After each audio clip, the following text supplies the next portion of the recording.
We are one of the largest consumers of electricity on the island, yes. We use about anywhere from 6,500 to 8,000 kilowatt hours a day. We're in the process now, thanks to Lauren and National Grid. They came in and they just changed almost all of our light bulbs. All of our exterior stuff's gone to LED. Most of our interior stuff has gone to LED. We're seeing a drop in our electric usage. We've changed our process some. That's changed our electric usage. What about using alternative energies to power this place? There's a couple of programs out there right now. One's by Department of Energy and another one's by one of the other energy providers. One of them they're trying to use to reclaim the heat out of wastewater and try to heat your facilities with it. The other one, with Lauren's supposed to be coming out in about a week.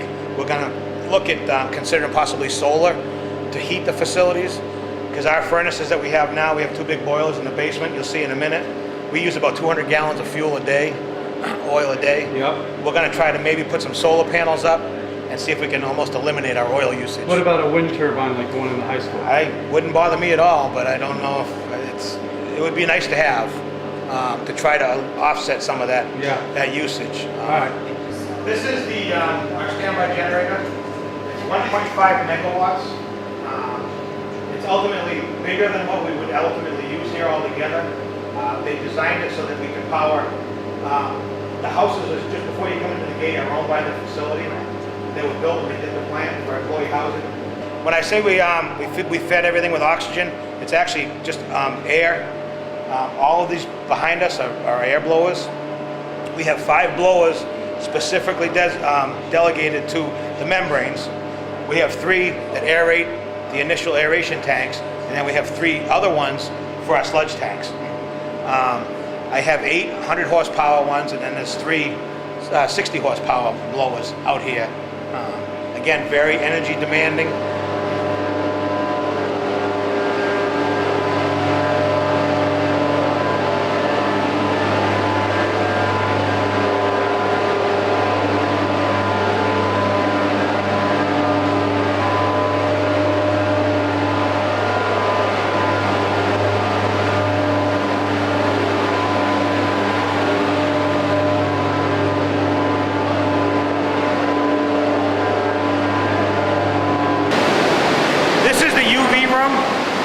This is the final process in the facility before it goes out to the sand bed filters.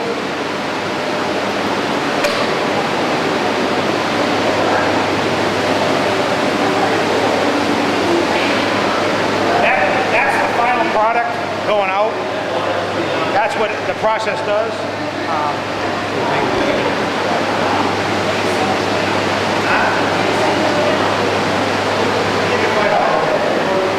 You want me to drink it? Want to see me drink it? Are you sure? This is the final product going out. If you put this in a glass bottle next to drinking water, it's almost impossible to tell, except for, see that slight yellow fringe? That's just what, they say it's the guts and the bloods of the bugs or whatever.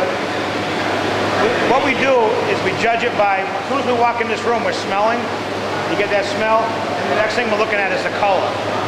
That's part of our treatment. We know what we're looking for, but that's our ultimate product. But does that light kill any microbes or anything in there? It sterilizes everything. The UV does. It basically sterilizes.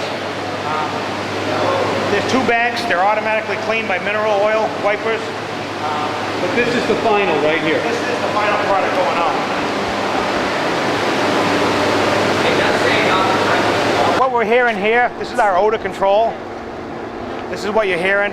It's a giant air scrubber. What it's doing is it's sucking everything off the top of all the tanks, all the process, it's sucking it to the very top. Coming in through here, going through a giant air scrubber. This is the only place that we use chemicals at all. We'll walk through and just show you the unit. Look at it. Food additive. Citric acid. What's in Coca-Cola? What's in soda? Yeah. If you look at every product, it says citric acid. This is our air scrubber. This is what scrubs, actually blows the air through a water curd. Inside this unit is a bunch of media balls, they're plastic hollow core media balls, which actually will help. Sometimes they'll grow not a bacteria, but they'll grow almost like something like an algae or whatever you'll see.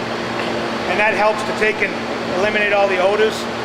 Twice a year we completely drain the unit and we pump a bunch of citric acid through it. It gets rid of all that stuff that's in there, anything that we don't want, flushes it down and we waste it and then we treat it again.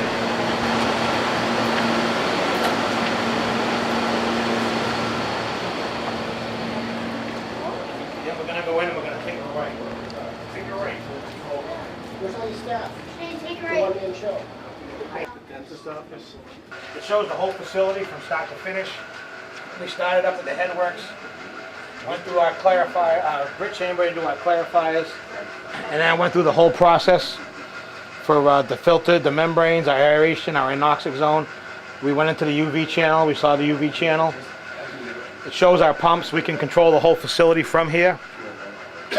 This will also show our this shows our remote site. This shows all the pump stations on the island. This is Richard Moore. He's our process control guy and our dewatering guy. Richard will end up taking and he'll end up talking about the dewatering process that he's got running. This shows all of our pump stations around the island. For example, this will show us C Street downtown. That's the main pumping station.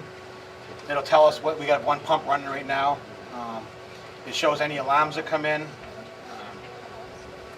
And we can skip around to all the different. Say I go out to the airport. I go to the airport pump station. I can see the Sconset plant to a point. It just shows me all their alarms they have. What do you got, pal? Right now I'm about to show you the feed sample. I'm sure Dave shows you the sludge tanks. Yep. So I'm going to show you what it looks like when it gets over here after being mixed. Then I'm show you what it looks like after get over here and it's mixed with the polymer. So, I didn't hear this earlier part. This right here is organic. Basically, you could use it as compost. This is our final product. It does still have some microbial life in it. But what it does now is it goes to the digester and into that giant furnace that kills whatever left, and then it gets blended and Where's mixed the with everything. digester? At the landfill. Oh, the big giant tube. The big tube. Oh, it goes in there and it does it mix with garbage in there They too? mix it with all the trash. It helps break down all the trash. You can see the white specks. A lot of that's the grease I was talking about. This is the sludge that comes out of the tank as it's mixed. Okay. Okay, and then this is it after it's mixed with polymer, after it flocs up and starts to separate from the water. And then we dewater it at this point with this wheel press here that allows us to create a friction that holds the cake in for a certain amount of time due to the pressure until the amount of pressure builds up that would allow the arm to let out enough to let the cake back. And this is what you get here. And this is what we call, really technically this is what you call biomass. A lot of people think that it's poop, but it's no longer poop. This is the byproduct of treating your waste. As far as wastewater facilities in Massachusetts, does every town have one of these? Not every town. A lot of towns have pumping stations that will pump it to different towns. But is the law, does the law say in Massachusetts that you have to treat water now? Well, it's getting more and more strict. They're right now in the process of, and I know Libby's been to some of the meetings over there, they're trying to sewer the entire Cape, ultimately. P-Town has its own treatment facility. Chatham. I think there's something that's small in Yarmouth. I know Barnstable.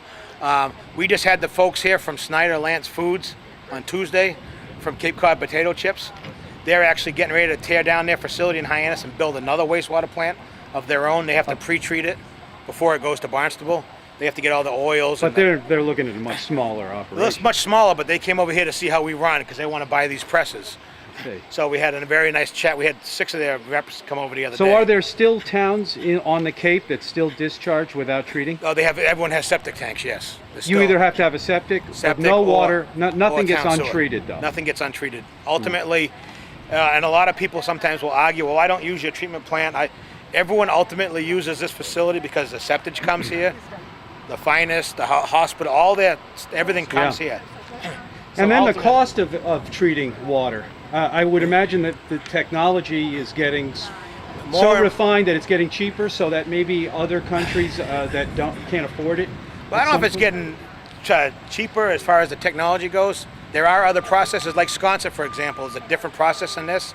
It's a lot cheaper to operate. I see. Because it's contained in one tank. Okay. That's Steve Visco backing in now. He's bringing in brew waste. I can tell by the way he's pulling in. Okay, brew waste? He's coming from the brewery now with a load of brew waste. What does that mean? That's the waste product from their cleaning and their stilling and everything that they do out there. And it depends on what they're doing. If they're making beer, in about an hour, this whole plant's going to smell like a beer. If they're doing wine, all you smell is grapes. And now they've just started bringing us in Scotch, and it's a very unique smell. The whole plant you can tell when they bring it in. So within an hour, the whole plant will smell because it's going to be sucking through odor control.